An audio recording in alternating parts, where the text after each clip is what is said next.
வணக்கம். தமிழகம், புதுவை மற்றும் காரைக்கால் பகுதிகளுக்கான தினசரி வானிலை அறிக்கை.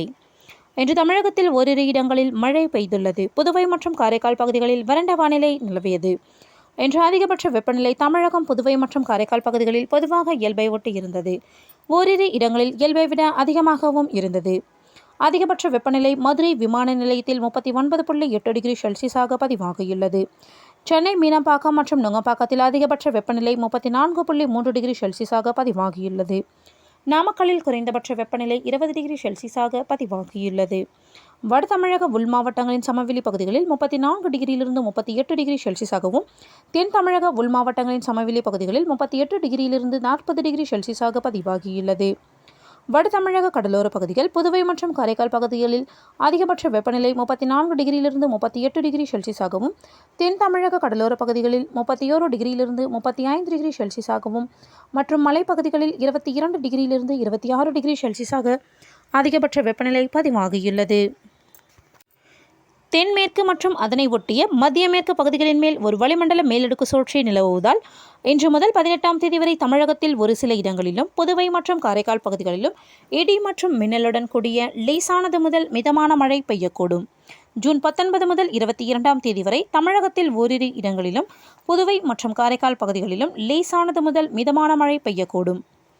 இன்று முதல் 20ஆம் தேதி வரை அடுத்த 5 தினங்களுக்கு தமிழகம், புதுவை மற்றும் காரைக்கால் பகுதிகளில் ஒரு சில இடங்களில் அதிகபட்ச வெப்பநிலை 2 டிகிரியிலிருந்து 3 டிகிரி செல்சியஸ் வரை இயல்பை விட அதிகமாக இருக்கக்கூடும். சென்னையை பொறுத்தவரை அடுத்த 48 மணி நேரத்திற்கு வானம் ஓரளவு மேகமூட்டத்துடன் காணப்படும். நகரின் ஒரு சில பகுதிகளில் மாலை அல்லது இரவு வேளையில் இடி மற்றும் மின்னலுடன் கூடிய லேசானது முதல் மிதமான மழை பெய்ய வாய்ப்புள்ளது. அதிகபட்ச வெப்பநிலை 37 38 டிகிரி செல்சியஸை ஒட்டியும், குறைந்தபட்ச வெப்பநிலை 27 டிகிரியிலிருந்து 28 டிகிரி செல்சியஸை ஒட்டியும் இருக்கக்கூடும். மீனவர்களுக்கான எச்சரிக்கை. தமிழக கடலோர பகுதிகள். இன்று முதல் 20ஆம் தேதி வரை மன்னார் வளைகுடா மற்றும் அதனை ஒட்டிய தென் தமிழக கடலோர பகுதிகளில் சூறாவளி காற்று மணிக்கு 35 முதல் 45 கிலோமீட்டர் வேகத்திலும், இடையிடையே 55 கிலோமீட்டர் வேகத்திலும் வீசக்கூடும். வங்கக்கடல் பகுதிகள்.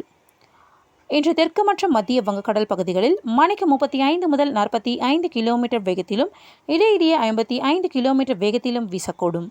நாளை தெற்கு மற்றும் மத்திய வங்கக்கடல் பகுதிகள், ஆந்திர கடலோர பகுதிகளில் சூறாவளி காற்று மணிக்கு 35 முதல் 45 கிலோமீட்டர் வேகத்திலும், இடையிடையே 55 கிலோமீட்டர் வேகத்திலும் வீசக்கூடும். ஜூன் 18 முதல் 20ஆம் தேதி வரை தெற்கு மற்றும் மத்திய வங்கக்கடல் பகுதிகள், ஆந்திர கடலோர பகுதிகளில் சூறாவளி காற்று மணிக்கு 35 முதல் 45 கிலோமீட்டர் வேகத்திலும், இடையிடையே 55 கிலோமீட்டர் வேகத்திலும் வீசக்கூடும். அரபிக்கடல் பகுதிகள். இன்று முதல் 18ஆம் தேதி வரை அரபிக்கடலின் மத்திய பகுதிகளில் சூறாவளி காற்று மணிக்கு 35 முதல் 45 கிலோமீட்டர் வேகத்திலும், இடையிடையே 55 கிலோமீட்டர் வேகத்திலும் வீசக்கூடும். ஜூன் 19ஆம் தேதியன்று அரபிக்கடலின் மத்திய பகுதிகள், தென்கிழக்கு அரபிக்கடல் பகுதிகளில் மணிக்கு 35 முதல் 45 கிலோமீட்டர் வேகத்திலும், இடையிடையே 55 கிலோமீட்டர் வேகத்திலும் வீசக்கூடும். மேற்குறிப்பிட்ட நாட்களில் மீனவர்கள் இப்பகுதிகளுக்கு செல்ல வேண்டாம் என்று